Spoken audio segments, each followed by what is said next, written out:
얘기하실 때 생각이 났었는데요.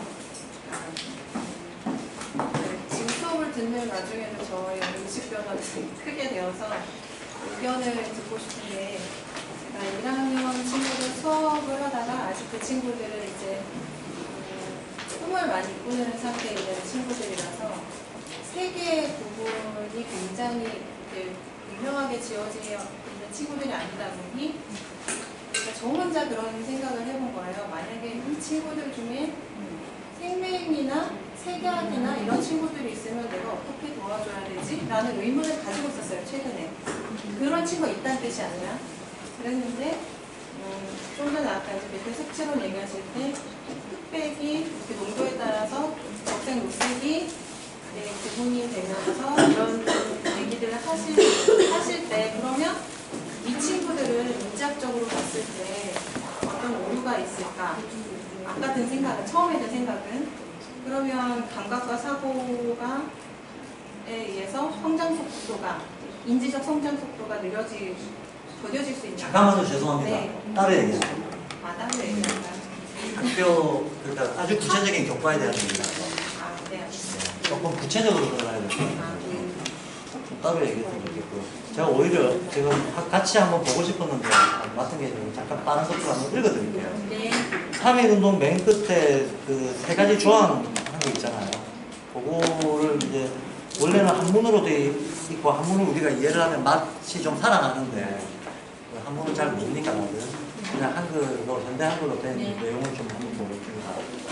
세 가지 약속. 하나, 오늘 우리의 동의선언은 정의, 인도, 생존, 존영을 위한 민족의 요구니 오직 자유로운 정신이 전환될 것이요 결코 배타적 감정으로 함부로 행동하는 말. 배타적이가 아니다라고 선언하는 거예요. 이게 그냥 말만 그렇지라고 우리가 이렇게 냉소적으로 보지만 않는다는 거예요. 이게 굉장히 고도의 의식혼이라고 하는 게 첫 문장부터 나타나요. 우리가 배타적 감정으로 행동하는 게 아니라 자유로운 정신을 날리기 위해서 합니다. 하나, 마지막 한 사람까지, 마지막 한 사람까지 민족의 정당한 뜻을 마음껏 드러내라. 마음껏 드러내. 이 말은 거꾸로 얘기하면 폭력 쓰지 말라는 얘기예요. 자기의 뜻을 드러내되 힘을 쓰지 말라라고 하는 얘기를 이 말을 하고 있고, 그래서 모든 행동은 진술을 존중해서 우리 주장과 태도를 떳떳하고 정당하게 하라. 만약에 우리가 조금이라도 우리가 내세웠던 평화적인 방법이라고 하는 거에서 벗어나면 우리 스스로가 정당성을 잃는다는 거예요. 근데 가만 생각해보면 우리나라의 어떤 그 민주화 운동의 역사나 이런 데에서도 사실 저는 20대 때까지만 하더라도 어떤 평화 운동 이런 거에 대해서 제 자신이 냉소적이었어요. 제가 87년도에 트라우마가 있었거든요. 87년도 6월달에 이한열이 저기 초록탄 맞고 죽는 그날 제가 그 현장에 있었어요. 그때부터 시작해가지고 집에도 못 들어가고 이제 내내 명동거리에 쫓아다니면서 살았는데 6.29 선언은 특히 이한열 장례식이 6월 18일인가 그랬어요. 6월 10일날 저거 맞고 6월 9일날 맞고 6월 10일날 모이고 그게 계속 맨날 이어졌던 거예요. 근데 을지로에 100만 명이 모였어요. 제가 태어나서 그렇게 모인 분들은 처음 봤습니다. 사람의 인산인해가 끝이 안 보여. 인산인해가 끝이 안 보이는 이 거대한 군중들이 모여가지고 그때 당시에 구원은 독재타도 호응청대였어요. 제가 그때 뭐랄까요, 처음 보는 장관 앞에서 느끼는 진짜 승고감 이런 게 있잖아. 장엄한, 이야 인간이 이런 장엄한 장면을 연출하는구나. 저 권력을 진짜로 끝장내겠구나. 에이 웬걸.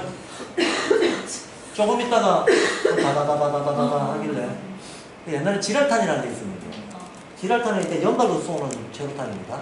요거 쏘면 다다다다다 총 쏘는 소리 같은 거 들려요. 제가 많이 들어봤기 때문에 지랄탄은 아닌데 보니까 헬리콥터가 몇 대 떠 있더라고. 쟤들 뭐하러 떠 있지? 보니까 위에서 이제 농약 뿌리는 거 있죠. 그런 방식으로 체류가스를 살포하더라고. 체류가스를 살포해. 그리고 그때 처음으로 물대포라는 걸 봤습니다. 네, 물대포가 사방에서 나타나고 이제 위에서 헬리콥터가 떠가지고 체류가스를 살포하기 시작하니까 제가 그때 또 한 번 놀랐습니다. 세상에 100만 명이 어디로 갔는지 모르게 싹 사라졌어. 거리가 순식간에 정리가 돼. 그때 받았던 충격이 이 허약함은 뭐냐? 이렇게 꼬리 내리고 쉽게 말해서 조금 더 어떤 그 의지가 굳은 거를 토를 못 내고 이 거대한 군중이 이렇게 쉽게 꼬리를 내리는 이건 뭐냐라고 하는 허무감이 들었던 거죠. 그때부터 저는 군중은 믿을 게 없대. 군중이 아무리 많이 모여도 그거 자체로는 신뢰성이 있는 게 아니야. 아무리 많이 모여도 그건 군중 심리지 그게 뭔 다른 내용이 없다 그러면 그 군중은 허수아비다 라는 느낌을 젊었을 때 너무 강하게 받은 거예요. 그러면서 동시에 그때도 87년도에도 비폭력, 평화 이런 평화투쟁이 기본이었거든요. 그 자체에 대해서 저 되게 반감이 들었어요. 봐라, 아무리 떼구리를 모으면 뭐하냐. 그냥 만약에 진짜 총 몇 발 쏘면 다 흩어졌을 거 아니야. 그리고 실제로 그 뒤에 6.29로 노태우가 이어졌잖아요. 봐라, 평화 시위하니까 답이 안 나오네 이거. 그때 제가 젊은 감성으로 근데 레닌을 보니까 막 레닌의 그 무엇을 할 것인가 이런데 레닌의 문건들을 보니까 그때 당시에 막 피를 끓게 하더라고. 야, 혁명 성공할 수 있다. 혁명만의 길이다. 혁명의 방법은 이런 게 있다. 이러면서 막 쫙 전략 전술 이런 얘기 하는데 어린애들의 무역적 로망이 막 끌어오르죠. 그래, 이게 답이지. 목숨을 바쳐서라도 이렇게 가는 게 답이지. 저 가가지고 그냥 하는 척 했다가 그냥 여기 위에서 가스 한번 뿌리면 흩어지고 이런 비급한 게 무슨 답이 되겠냐. 이걸로 뭘 할 수 있겠냐. 그게 제가 어렸을 때 20대 때 가졌던 심정이었어요. 근데 저도 20대 때는 소위 평화운동이라고 하는 것에 대해서 좀 냉소적이었어요. 평화운동? 그러면 가식적이다 라는 생각을 가지고 있었던 겁니다. 근데 제가 사실은 조금 더 나이 들고 조금 더 이제 세계를 넓게 보게 되면서 거꾸로 지금 완전히 거꾸로입니다. 저는 전쟁 나면 전쟁하지 말라고 막아줄 수는 있지만 내가 총 들 일은 없다. 적에 대해서라도 내가 총을 들고 죽여서 마땅한 적이란 있을 수가 없다. 평화를 외치는 것이 그게 정답인 것이 싸워 이기는 게 정답이 아니다라고 하는 거. 지금은 생각을 하고 있어요. 이게 마땅히 가야 될 길이지. 싸워 이기는 거는 실은 간단한 논리죠. 피는 피를 부른다. 피는 피를 부른다. 악수만 뿐이다. 라고 하는 거 지금은 이제 알 것 같아요. 20대 때는 허무 감정이 있었다는 거예요. 근데 3.1운동, 제가 30대가 돼서 3.1운동을 다시 딱 보면서 마치 어린 왕자 10대 때 보고 30대 때 봤을 때 띠용 했던 거하고 똑같이 30대가 돼서 3.1운동을 다시 봤을 때 진짜 띠용 한 거예요. 어떻게 이런 사고가 가능했던가. 마침 제가 30대 때 처음으로 동양 보정 경전들에 접근할 때였거든요. 인간이 자기를 넘어서서 세계를 깨닫는다는 어떤 마음이 이런 거구나 하는 걸 조금 이제 알고 있을 때 3.1운동을 딱 보니까 훅 들어오는 거죠. 이런 마음이었습니다. 그게 얼마나 힘이 셀 수 있는가 하는 게 들어오는 거예요. 그리고 가만 보면 우리나라 민주운동이 뭐 이런 데 보면 좀 허술하긴 하지만 그래도 사람들이 알고 모르고 무조건 일종의 평화운동이어야 돼 라고 하는 게 우리 정서 속에 깔려있잖아요. 정서 속에 좀 허약하다 할지라도 그래서 촛불 같은 것도 그런 거죠. 정말 놀라운 것은 세상에 권력이 바뀌는데 총 한 번 안 쏘고 바뀌는 권력 본 적이 있으시나요? 없었죠. 없었다는 거예요. 총 한 번 안 쏘고 그 정도 군중이 모여가지고 선거로 바꾸는 게 아닌 다음에 선거로 바꾼 게 아닌 다음에 권력을 끌어내리는데 총 한 방 안 쏘고 바꿀 수 있었다는 거예요. 이것도 굉장히 유령 있는 의미가 있는 일이다. 근데 그게 가능했던 것은 저는 문화 유전자가 있다고 봅니다. 그리고 총 한 방 안 쐈을 때 오히려 권력의 입장에서는 얘네들이 막 돌 던지고 이러면 이제 진압하기 좋은데 막 대포 쏘면 맞아서 쓰러지면서 가만히 있으면 이제 더 골치 아픈 거죠. 왜? 아까 그랬잖아요. 우리는 깡패도 우리 따지면 나라다. 도덕적 명분을 잃는 순간 다 잃는다라고 하는 거를 지배자도 피지배자도 알고 있는 거야, 서로가.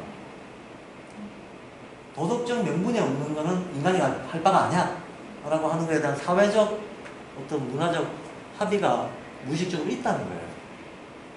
그래서 저는 그런 지점들을 우리가 적극적으로 살려낼 수 있는 걸로 3.1운동, 금년이 100주년이니까 이게 좀 많이 하자라는 마음입니다. 야, 오늘 여기 꽉 채워서 했어야 되는데 대관료도 안 나오겠는데 배가 나왔어. 네, 2배 이상 컸어요.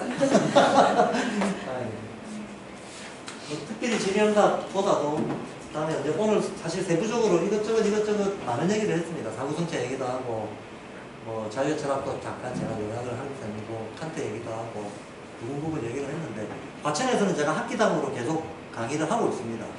그래서 다음 학기에는 이제 9월달부터 주역을 좀 보려고 합니다. 맨날 음양모임 주역이 제가 유기적 이론론입니다 라고 말은 많이 했고 맛은 보여드렸는데 본격적으로 내용을 본 적이 없어서 12회에 걸쳐가지고 음양모임을 한번 정리해 보려고 합니다. 그게 다음 학기입니다. 그래서 여건이 되시는 분들은 한 번 더 두시면 평생 써먹을 수 있다. 일단 한 번만 익히면 평생 다방면에 이해를 확장하는데 굉장히 좀 유용하게 틀이 될 거다. 권해를 드릴 만한 겁니다. 그때 또 뵐 수 있길 바랍니다. 진짜 끝내죠. 네, 고맙습니다.